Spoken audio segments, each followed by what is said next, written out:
Bonjour tout le monde et bienvenue au Mon Corbeau, voici Cabaltero et voici Kitaro. Et aujourd'hui les amis, bienvenue pour parler ensemble de la review du chapitre 895 de One Piece, ce qu'on appelle le tout dernier chapitre de One Piece, Luffy versus Katakuri. C'était un excellent chapitre sur le coup, beaucoup d'action, très peu de paroles, beaucoup de choses à dire et qui moi je trouve nécessite vraiment une seconde lecture, et c'est pour ça que la review est là un petit peu pour discutailler. On a pour ça un petit menu des familles qu'on vous a concocté parce que visiblement ça a très bien plu dans la dernière review qu'on a fait la semaine dernière. Du coup on va parler dans un premier temps de Luffy, d'accord, le serpent, il est là, il est beau, il est tout chaud. On va également parler de Katakuri avant d'arriver un petit peu sur les théories de fin pour voir un petit peu qui sera le grand vainqueur du duel. Voilà, donc il y a un sommaire dans la description, vous pouvez le regarder. Hop, petit timecode et tout. Waouh, c'est super intéressant ce qu'ils disent de Mon Corbeau. C'est un chapitre full combat, mais ça veut pas dire qu'il y a des choses très intéressantes à regarder, il y a des détails à décrypter. Oda nous montre des petites choses, nous balance sa culture, et on va parler de un peu tout ça dans cette vidéo. C'est parti.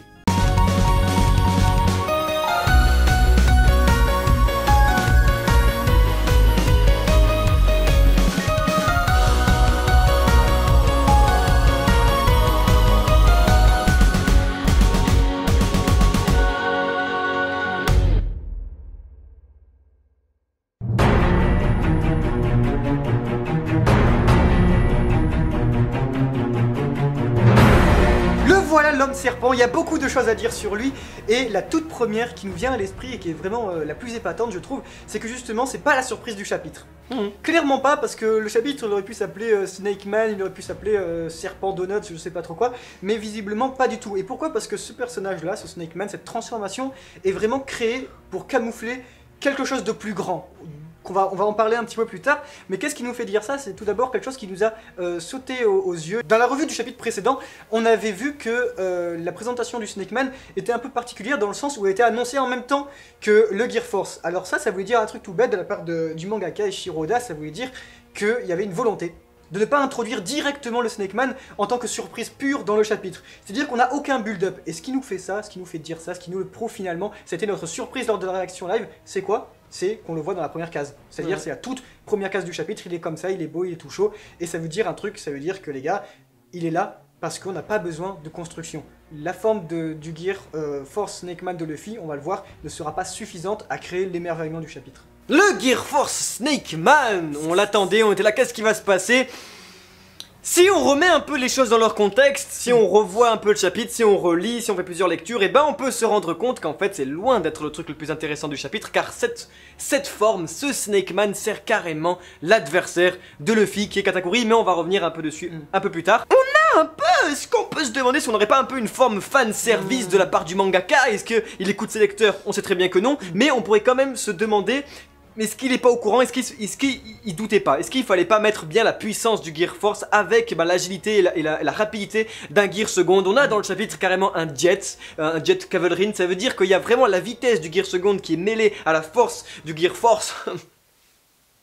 Donc en soi c'est très intéressant, mais je pense que beaucoup de lecteurs s'attendaient à autre chose en fait pour cette forme là. Donc la déception pourrait être au rendez-vous pour certaines, mais graphiquement, plastiquement, on a un Luffy qui est super beau, qui est super agile, qui est très différent et pas du tout à la fois. Donc certains vont réagir en mode ouais bah c'est un Snake Man out of nowhere et tout, mais finalement non, finalement on reste sur une logique interne du manga qui est respectée, parce que Oda se dit ça reste quand même un Gear Force, mais Luffy le maîtrise mieux, tout ça pour jouer avec le acquis de l'observation. Mais il y a un truc qui cloche dans cette arrivée, il y a un truc qui va pas, un truc qui nous titille, un truc qui nous dit mais qu'est-ce que c'est que ça? Déjà dans un premier temps, c'est souligné par le fait que c'est vraiment un fan art, ce dessin, vraiment. Hein. C'est-à-dire que Eiichiro Oda, il est vraiment connu quand même pour nous créer des abominations qui deviennent absolument cultes.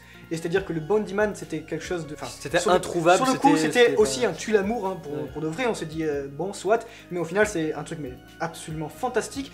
Et le Snake Man, c'est l'inverse. C'est clairement l'inverse. Le Snake Man, c'est une forme qui a été dessinée par un fan, on dirait. Mais vraiment, c'est le Luffy Gear 5, un petit peu, là, comme ça et tout. Genre tout beau, tout propre, avec les cheveux un petit peu flammes et tout ça. C'est particulier. Et on se demande... Est-ce qu'il n'y a pas une petite démarche des éditeurs, etc. et tout? Parce que souvent c'est difficile quand on est mangaka de pas se faire un petit peu influencer et tout. Mais là vraiment, ça m'a fait très bizarre de me dire wait a minute, tout ce qu'il fait dans ce chapitre, mais pour de vrai, est-ce qu'il n'aurait pas pu le faire en Bondyman? Est-ce que le Culverin et tout ça, tout ce qu'il fait, il n'en est pas capable? Et ça je me suis dit, c'est bizarre, on dirait que c'est vraiment juste nécessaire de le présenter sous une forme supérieure pour que les gens ils disent Power Up. On va en revenir en parlant de Katakuri parce que le Snake Man ici Il y avait un truc qu'on n'avait pas compris pendant la réaction live parce qu'on est un peu con, on n'est pas très intelligent mon corbeau, donc c'était Luffy dans le trou après s'être fait massacrer dit bien waouh qu'est-ce qui se passe et tout, j'ai super faim, et Katakuri qui répond mais qu'est-ce que tu dis, rien, je dis juste ce qui me passe par la tête. Ici on a un Luffy qui, on voit bien sa volonté à garder son sang-froid, son calme pour toujours être à fond avec le haki de l'observation. Le haki de l'observation, tout est là-dedans en fait dans le combat, c'est ça, on voit bien que le Snake Man c'est pour ça, c'est pour vraiment, parce que les gens vont dire ouais mais Doflamingo il se fait complètement dèche et tout par le Snake Man, pas du tout, parce que ici le Snake Man fait beaucoup moins de dégâts. Petit point culture, Luffy au bout d'un moment dans notre action on était là en mode oh regarde il va dunker et tout, c'est vrai qu'il fait un vrai mouvement de dunk classe, pour attaquer, c'était très beau parce que on va revenir sur le combat mais c'est magnifique hein, plastiquement on est sur un style de combat, c'est parfait, c'est ce qu'on veut voir dans les mangas et c'est ce que Eiichiro nous donne, c'est pour ça que c'est un maître, mais bon ici Luffy nous balance un Black Mamba en faisant tout un dunk, en faisant un double Twin Pistol Cavalry, on est sur un truc c'était ouf et tout, c'est donc bien une référence à Kobe Bryant, c'est un célèbre joueur de NBA, donc voilà tout est lié parce qu'il est surnommé Black Mamba, il fait des dunks exact. Voilà, en gros.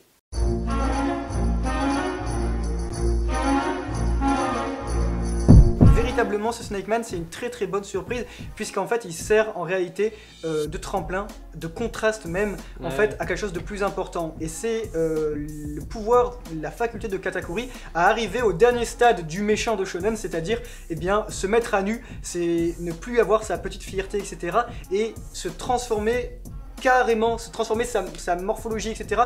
dans quelque chose de ridicule, c'est-à-dire ici un petit donuts des familles, hein, faut se le dire, et bien voilà, on est ce qu'on mange. C'est marrant parce que c'est ce qu'on se disait dans la dernière review, on était là en mode ouais mais Katakuri nous a encore rien montré, on sait pas ce qu'il fait quand un animal est mis en danger et tout, Katakuri n'a jamais été mis en danger, et on pense ici, même s'il ne nous a pas encore tout montré, que c'est ça sa mise en danger, c'est d'oublier son amour propre, oublier sa honte qui est de ben, déjà il a enlevé son écharpe, il enlève sa jaquette, où il était marqué la Charlotte Family, il enlève carrément, maintenant il se transforme en donuts, toutes les hontes qu'il cachait depuis toujours, il les montre à Luffy, il n'y a plus rien, il y a vraiment de ok, j'oublie le ridicule pour me battre à fond. Donc on peut se dire Katakuri est au max parce que il utilise son fruit comme un fou. Voilà, c'est la faculté un petit peu bien d'étendre son fruit du démon sur différents horizons qui crée en fait ce contraste énorme, et à ce moment-là les amis, tout prend sens. Donc c'est peut-être difficile à avaler pour beaucoup, mais en réalité, le Snake Man, il a vraiment été créé en fait plastiquement, en fait, et c'est ça où il est très fort Eiichiro Oda, c'est qu'on a compris que c'était du Victor Hugo et qu'il va falloir comprendre, trouver le beau dans le mauvais, dans tout ce qui est moche, et que du coup, c'est le contraire quand quelque chose... La vertu dans la laideur. Voilà, et quand quelque chose est très... et quand quelque chose est très beau dans un premier temps, et ben forcément, il y a des questions à se poser. Et alors à ce moment-là, le Snake Man, moi c'est ce qui m'a paru très décevant sur le coup, mais ça a été fait exprès, c'est du maître, c'est de la maîtrise, mais véritablement, c'est en réalité pour créer davantage d'empathie chez Katakuri. Et c'est pour ça qu'on a quelque chose qui est plus ancré sur le personnage de Katakuri vis-à-vis de son fruit des démons qui est à la fois plus ingénieux, tandis que Luffy, regardez-le, ce qu'il a fait au final, c'est une reprise du Bandyman, c'est une reprise du Calverine. Parce que voilà, Luffy maîtrise parfaitement son fruit du démon, dans le manga on le voit, on ne pensait jamais qu'avec du caoutchouc on pourrait en arriver là. Luffy est un maître au combat, c'est sûr et certain, mais Katakuri, encore une fois, est meilleur. Le Snake Man sert Katakuri. Tout est fait exprès. Parce que pourquoi? Déjà, le Snake Man est présenté via le prisme, via le point de vue interne de Katakuri. Chose totalement... il faut le noter, c'est hyper important. On a un Katakuri qui se pose des questions, on a ses questions intérieures, on a son monologue intérieur qui se dit, bah voilà, il fait ça, je comprends et tout. Et on a donc un Katakuri qui maîtrise une nouvelle forme de Luffy en 3 pages. Là-dessus, je pense qu'il faut se mettre d'accord pour dire que Luffy n'a aucune chance de gagner parce que c'est la volonté qui est derrière du mangaka pour nous montrer, regardez, Katakuri ne peut pas perdre, en tout cas. Parce qu'on a un Katakuri qui enchaîne les coups, qui les esquive. Bah, regardez, plastiquement, c'est ouf, on est sur des crayonnés. Le fait, rien que le pathétique, on est sur du pathétique, Luffy qui se fait prendre dans le donut, qui dit lâche-moi, lâche-moi, qui prend cher, les crayonnés démoniaques de Katakuri, la case où il met Luffy dans le trou, la case où il hurle, où on voit qu'un œil et tout est pour montrer que Katakuri est beaucoup plus puissant, beaucoup plus animal. On a un nouveau Luffy, mais on a un nouveau Katakuri, nouveau Luffy, nouveau Snake Man et tout, hyper intéressant, mais on a un Katakuri qui est plus violent, qui est moins patient, qui est plus animal, on a... De toute façon, ça semblait évident quand vous créez une bande dessinée ou un roman, eh ben, le choix de la focalisation est extrêmement important. Et quand on décide de créer une focalisation interne, c'est tout simplement pour pouvoir se mettre à la place de ce dit personnage. Et ça part d'un sentiment et d'une volonté de nous placer dans un moment juste à un instant T dans la peau de Katakuri. Et ça, je pense que ça joue d'autant plus qu'il a décidé de mettre en face une personne qui est plus fanservice qu'on ne l'imaginait, qui est plus badass, qui n'a au final pas une certaine profondeur. C'est-à-dire que si ça avait été le contraire, on aurait tout de suite été pris d'empathie pour Luffy. Si Luffy nous avait sorti un véritable serpent un petit peu particulier et Katakuri aurait dit « Oh imbécile, voici ma véritable forme » mais en réalité il est juste plus musclé et tout ça, et ben là on aurait dit « Go go Luffy » tout ça c'est important, il faut que tu montres. Tandis que là les amis, et ben on a une sorte d'éventail des facultés de Katakuri, plus ridicule que jamais, plus sérieuse, plus profonde, et un Luffy en fait qui est une vitrine, qui est un petit peu une sorte de figurine qui est là pour faire beau. Un personnage de Luffy qui au final est là, je pense les amis, j'ai la conviction qu'il est ici pour servir le personnage de Katakuri. Oh là là, mon corbeau, mais arrêtez de faire ça à Katakuri, genre Luffy il est inutile et tout. Vous inquiétez pas, nous vous avons lu, nous vous avons compris. Je vous ai compris. Voilà. Vous inquiétez pas, oui, Luffy va devenir le seigneur des pirates, etc. et tout, on a compris, vous avez... Il y a beaucoup de gens qui ont du mal, surtout chez les plus jeunes personnes, à saisir un petit peu l'importance que peut avoir Katakuri sur l'impact du manga. Vous inquiétez pas, on vous réserve une petite surprise là-dedans pour tout mettre au clair. Histoire de casser des bouches. Et clairement, c'est la spécialité du Mon Corvo. Comprenez juste que, dans la mesure peut-être, où juste pour le moment, avant que cette vidéo arrive, accepter un petit peu, je pense, les points de vue de tout le monde, parce que nous on comprend très bien qu'il y a plein de gens, et surtout chez les plus jeunes, qui supportent pas l'idée que le personnage principal peut se prendre une telle dérouillée et tout, et nous on trouve que c'est un petit peu la beauté de la chose. C'est peut-être un avis totalement stupide, hein, ouais, mais en tout cas on va en revenir en vidéo, voilà. Mais il faut savoir que Luffy servira toujours la bonne cause du manga quand il gagne et quand il perd.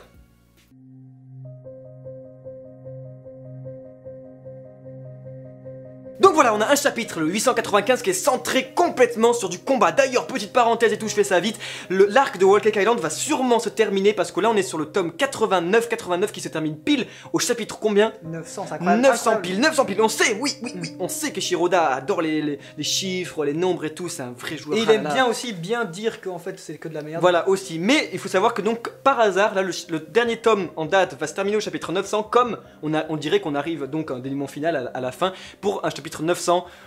MDR, on a dit ça depuis un an, on fait que de se tromper, donc c'est possible que voilà. Mais tout ça pour dire que c'est très intéressant. Ici on a la fin d'un combat, il y aura plus de combat après, hein, les amis, ça se termine sur un cliffhanger. C'est donc un chapitre sur un combat, c'est hyper intéressant. Tout le monde dit, ouais, mais il était hyper court, il faisait quand même 17 pages, ouais, mais tout le monde l'a vu en 2 pages. Ouais. C'est hyper beau niveau dessin. Très fort. Et là où c'est très inquiétant, mais à la fois très surprenant, c'est qu'on n'a pas envie de voir le reste. Subjectivement parlant, bien sûr, j'ai extrêmement de mal à me dire que peut-être dans 2 semaines, parce qu'il y a une pause, on va revoir Sanji dans les airs en mode je vais aller sauver mon capitaine, ou bien Capone sur son bateau avec Chiffon qui est là en mode oh, il y a Big Mom derrière nous et Smoothie qui fait les trucs. Sincèrement ici, Oda, moi j'ai l'impression, voilà, c'est peut-être mon impression, peut-être que je me trompe ou quoi, j'ai l'impression qu'Oda donne énormément de son talent, énormément de sa patience, de sa force et tout dans le combat de Luffy Katakuri, qui joue énormément avec la passion, qui joue avec les codes et tout, avec les sentiments, mais que le côté est négligé, truc de dingue.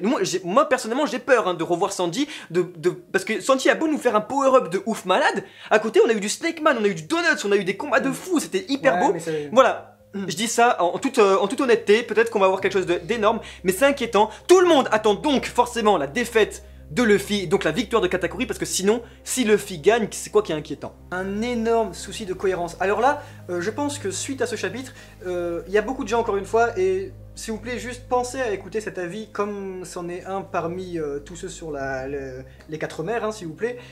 Juste, on pense vraiment très fortement qu'il y aurait un souci de cohérence dans la mesure où on commence à douter un petit peu de la fin de ce combat et sur la possibilité un petit peu que celui-ci puisse être bien orchestré. Alors on se dit que il pourrait y avoir un souci de cohérence si Luffy gagne.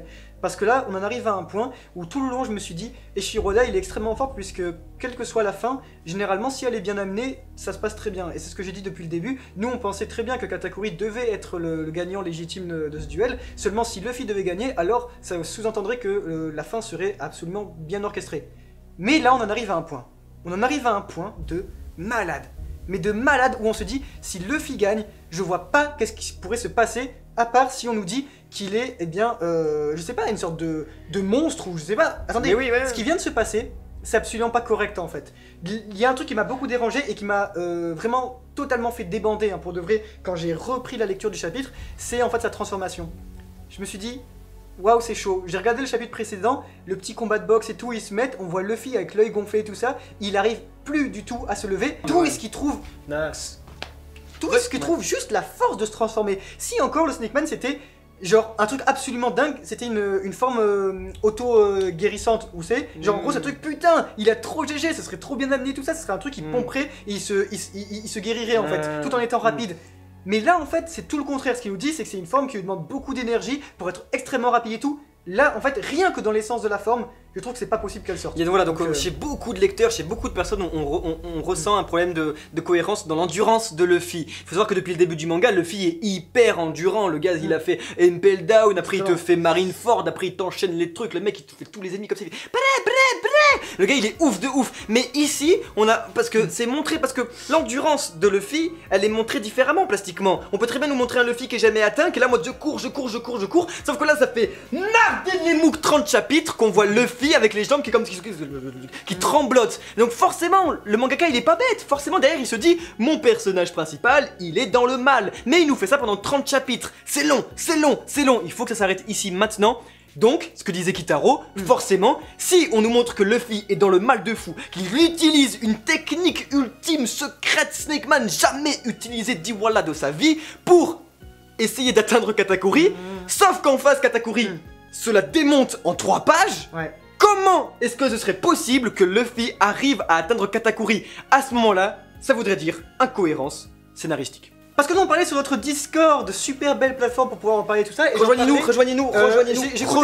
Ce qu'il disait, on était en vocal et c'est cool si vous voulez parler un petit peu avec nous en vocal et tout ça, c'est super tip top. Le lien est dans la description d'ailleurs. Et du coup, je parlais et puis il y en a qui disaient que, et c'est vrai, c'était très juste, si Luffy gagne, il faudra comprendre que c'est quelqu'un d'extrêmement redoutable, de très fort et tout ça, parce que c'était un 1v1. Et c'est tellement une vérité accablante que tout dépend de ce combat, que même Luffy a subi ce qu'il a fait subir à tous ses adversaires, c'est-à-dire du 2v1 minimum. À ce moment-là, Luffy, ça devient le Doflamingo qu'on a tant défendu, ça devient le Katakuri, etc. Et ce serait largement compréhensible. Seulement, il arrive à un point, là les amis, où il y a un truc qui cloche. Pour de vrai, on va être franc, peut-être que chez les plus jeunes personnes, ils le remarquent pas parce qu'ils sont en plein dans la fleur de waouh, One Piece et tout ça, c'est génial, etc. Mais nous, vu qu'on suit le manga, en tout cas, et je pense que c'est le cas aussi de plein de personnes, hein, et faites-vous entendre dans les commentaires, qui suivent vraiment le manga depuis un certain moment, et ben on comprend ce qui est en train de se passer parce que ces gens-là, on les sent, on a vécu avec eux. Pour de vrai, moi j'ai vécu toute ma vie limite avec eux là depuis que j'avais 10 ans. Et là je comprends que ça va pas du tout. Le dernier chapitre, il laisse supposer quelque chose. La dernière page, c'est un chaos des deux côtés. Parce que c'est très connu, les deux se tombent. Le souci, c'est que voyez l'un, voyez l'autre. Ce qui va se passer, normalement, c'est que soit aucun des deux n'est KO, soit uniquement Luffy est KO. Mais Katakuri, il va se prendre le King Cobra. Est-ce que véritablement vous trouverez... Mais vraiment, peut-être que vous allez me dire, oh le Mont Corvo, bien sûr que ce serait énorme. Mais est-ce que vous trouverez ça vraisemblable que Katakuri soit KO par cette attaque-là? Tandis que lui... Ça va aller, ça va aller. Mais non, mais tandis que... Bref, voilà. En fait les amis, je crois que c'est quand même super cool de prendre du recul sur la situation. Et de se dire que c'est quand même vraiment tip top de pouvoir parler de tout ça. Franchement c'est chouette. Et quand je vois qu'il y en a certains qui sont là uniquement pour la finalité, alors que Shiroda nous a fait comprendre depuis que Katakuri a enlevé sa veste que la finalité n'importait plus et qu'au final le seul moment important c'était l'acte, la création, le moment présent, et ben s'il vous plaît, ne prenez pas tant de plaisir à imaginer qui serait le vainqueur, prenez du plaisir à ce qui est en train de se passer maintenant, parce que franchement c'est intense as fuck, c'est un putain de bon moment, et One Piece est tellement énorme, il y a des communautés vraiment big, et ça se fout sur la gueule facilement, et c'est cool parce que c'est un manga de baston, alors techniquement c'est ce que vous devriez faire, foutez-vous sur la gueule, mais après serrez-vous la main. Le catégorisme va gagner. Donc voilà, encore une fois, j'ai juste envie moi de parler juste du dessin, parce que quand même au niveau combat, on a ici un exemple même parfait de ce que faudrait que tous les combats soient dans les mangas. Niveau dessin, je parle pas de niveau écriture ou quoi, parce que... il peut y avoir un truc à dire là-dessus quand même qui est important. Hein? Bah c'est quoi? Bah je te le dirai juste après parce que je tease. Oui, il faut parler quand même un peu des dessins, parce que quand je dis que c'est un exemple, c'est vrai, ok, c'est des dessins, c'est du noir et blanc, mais il y a des cadres, il y a une atmosphère, il y a une mise en scène, il y a des points de vue, il y a des trucs, c'est ouf comme c'est ingénieux. C'est un combat intelligent et ingénieux, ça fait du bien, parce que, non mais franchement, c'est un exercice pour les mangakas, ça, parce que c'est facile de dessiner des gueules et de réfléchir à ce que je vais dire, et après mettre les bulles et tout, et les textes, bon, c'est un autre exercice, mais là, ici, il y a de quoi choper une tendinite, no fake, c'est un truc de dingue, les gars, ça doit être très difficile, et je pense que c'est ça, le véritable exercice, parce que, voilà, il y a beaucoup des combats qui sont même chez Togashi, chez Toriyama, là chez Oda, c'est des combats complètement différents, mais il y a un dynamisme qui est comme ça là, pim, poum, pim. J'adorais. Mais de toute façon, tout a été dit parce que, au final, les amis, si il y a un exercice qui consiste à créer des bulles, à créer une atmosphère, etc., de dialogue, je pense que celui qui est le plus difficile, c'est celui justement où il n'y a rien pour camoufler tout ça, où il n'y a rien entre vous et l'acte. Et du coup, bah là, putain, c'est quand même assez effrayant parce que si vous le foirez, et ben le lecteur il le voit d'un coup. Tandis que si vous mettez des petites bulles et tout ça, oh là là, on est en train de discuter et tout ça, et ben ça passe crème. Tandis que là, vous foirez une case, vous foirez un truc, c'est purement visuel, c'est ultra tendax de fou. Alors ce qu'il a fait Shiroda, vous constaterez que c'est un truc absolument fantastique, c'est que, eh bien, il a utilisé la construction droite-gauche, vous savez. C'est-à-dire que l'action se déroule forcément de droite à gauche pour présenter un aspect un peu manichéen. Vu qu'on est dans un duel, il n'y a rien de plus idéal. Katakuri, vous verrez, sera toujours à droite, le fils sera toujours à gauche. Et cela même si vous inversez la focalisation. Mais pas toujours, c'est là où il est hyper ingénieux. On va juste parler de la case, mais c'est tellement ingénieux. Mais vraiment, la case, parce que comme ici tout est dans le bras de Luffy, la case où Luffy est en face de Katakuri, et pourtant Katakuri donne un coup de pied à gauche pour arrêter son attaque, il faut y penser, il faut Napshun y penser. Attendez, et d'un coup, attendez, comment est-ce qu'il a arrêté cette attaque? Comment est-ce qu'il a arrêté une attaque de Luffy qui est sa forme la plus évoluée de tout le manga, de toute sa vie? Non, parce qu'en fait, si vous voulez faire un coup de pied latéral comme ça, en fait, déjà, c'est absolument niquer tout votre équilibre. Donc dans la mesure où vous arrivez à l'attaquer, c'est dire qu'il n'y a aucune puissance. Parce que aussi, il voit dans le turfu. Et Shiroda, c'est quand même un sacré maître du dessin. Il nous a prouvé à plusieurs reprises qu'il était capable de faire de très belles choses. Et là, c'était dingue. On a un Katakuri qui change de morphologie, mais genre sur l'espace d'une case. On s'est dit, ouais, mais est-ce que c'est Berserk ou est-ce que c'est One Piece? Il y a plein de trucs vraiment super sympas. On a également le fait que Katakuri nous invite, par rapport à son pouvoir, à regarder les cases. Vous regarderez, il y a une case où il est en train de voir le Culverin qui arrive sur le côté. Et du coup, il regarde à gauche. Et à gauche, en réalité, c'est dire au lecteur, regardez à gauche la case qu'il y a, et lui le pige, il se bloque. En fait, c'est un truc de malade parce que dans la mesure où on suit son regard, on comprend en même temps sa faculté de voir dans le futur. Et pour de vrai, à ce moment-là, les amis, c'est quand même extrêmement difficile de ne pas se prendre d'empathie pour Katakuri. Pour de vrai, c'est limite très difficile de se dire, oh Luffy, il est trop cool. Moi, franchement, j'y arrive pas dans le sens où Katakuri, là, ce qu'il fait, tout le chapitre est composé sur Katakuri, sur son visage, sur ce qu'il nous fait, sur sa compétence et tout ça. Et Luffy, je suis désolé ici, c'est quand même un petit peu le trouble fait. Nous pouvons donc conclure sur le chapitre qui se termine lui aussi d'ailleurs, sur un cliffhanger. Merci à tous d'avoir regardé cette vidéo jusqu'au bout. N'hésitez pas à dire dans les commentaires vous ce que vous voyez venir, ce que voilà, parce que nous encore une fois on est sur une défaite de Luffy tout simplement parce que sinon il n'arriverait pas à gagner sans décevoir tous les fans surtout de la première heure, les fans qui sont là parce qu'ils aiment One Piece depuis le début, parce que ce manga là nous apporte des surprises. Si ici Luffy gagne, à ce moment-là, j'ai envie de dire, il va voir Kaido, il lui fait... Parce que ici, il n'est pas question donc de légitimité de défaite ou de victoire, mais carrément de possibilité. Luffy ne peut pas gagner, sinon le manga est incohérent. Bien sûr les amis, tout ça c'est un peu notre point de vue. Je sais que quand on peut dire voilà, ce serait incohérent, clairement pas parce que c'est pas à nous de décider. Mais tout ça pour dire que nous on pense juste qu'on aimerait voir dans One Piece. C'est tout bête et ce qui compte au final c'est le prisme de tout le monde. Je sais qu'il y a plein de personnes qui peuvent se dire mais Jesus fucking Christ, mais genre c'est blasphématoire de voilà, il faut nous pardonner un peu notre insolence parce que on est jeune, on est comme ça et on est content de l'être comme ça parce que dans quelques années on le sera plus. Alors voilà.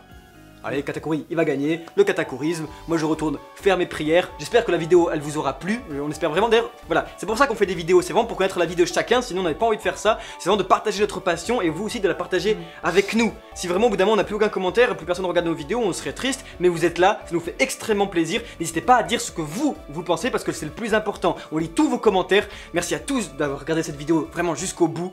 C'était Kitaro. Et c'était Kamaltero. Ciao. Ciao.